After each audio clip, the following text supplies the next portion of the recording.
This is the news in brief from the United Nations.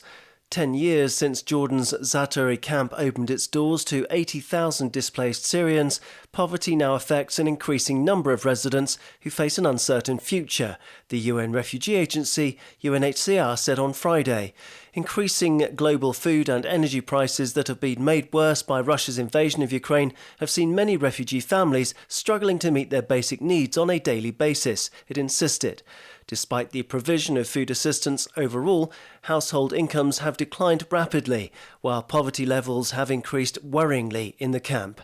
Humanitarians are also worried about children in Zaatari. Here's Dominic Bach, UNHCR representative in Oman. Limited mobility means limited opportunities, and perhaps most depressingly, limited opportunities for the many children who are born in the camp and have seen no other environs than the camp itself. According to UNHCR, 2 in 3 refugee families in Zaatari say that they're in debt, and 92% reported resorting to negative coping strategies, such as reducing food intake or accepting high-risk jobs.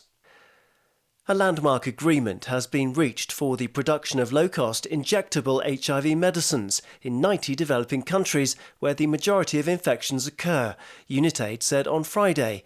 Selected manufacturers will be able to develop, manufacture and supply lower-cost generic versions of long-acting cabotegravir, or CAB-LA, in line with a deal reached with pharmaceutical firm Viv Healthcare. The deal is significant because injections of the drug will only be needed once every few months, removing the need to take tablets every day, which can attract stigma and discrimination. Here's UNITAID spokesperson Hervé Verhussel. This product will not be there for everybody. That's first for people who are there the most at risk. The price of that product for 1 year in the US, for example, is approximately $20,000. That's a lot of money. That's why that product cannot be used today in low and middle income countries. Least developed, low income, lower middle income and sub-Saharan African countries will benefit from the deal. In the 90 countries where the injected drug will be available, 80 will not have to pay royalties and 10 will pay a smaller contribution, UNITAID said. To Lebanon finally, where the UN has spoken out against rising tensions that have erupted in street violence with refugees targeted. The development has followed a government-led plan to return thousands of Syrian refugees every month and an ongoing deep economic crisis in Lebanon.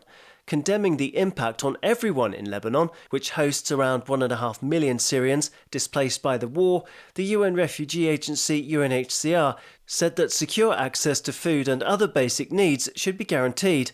The UN agency also warned on Friday that it was increasingly concerned with restrictive practices and discriminatory measures that have affected refugees and others. It called for continued international assistance for Lebanon and appealed directly to the authorities to ensure rule of law and the protection of all persons in the country. Daniel Johnson, UN News.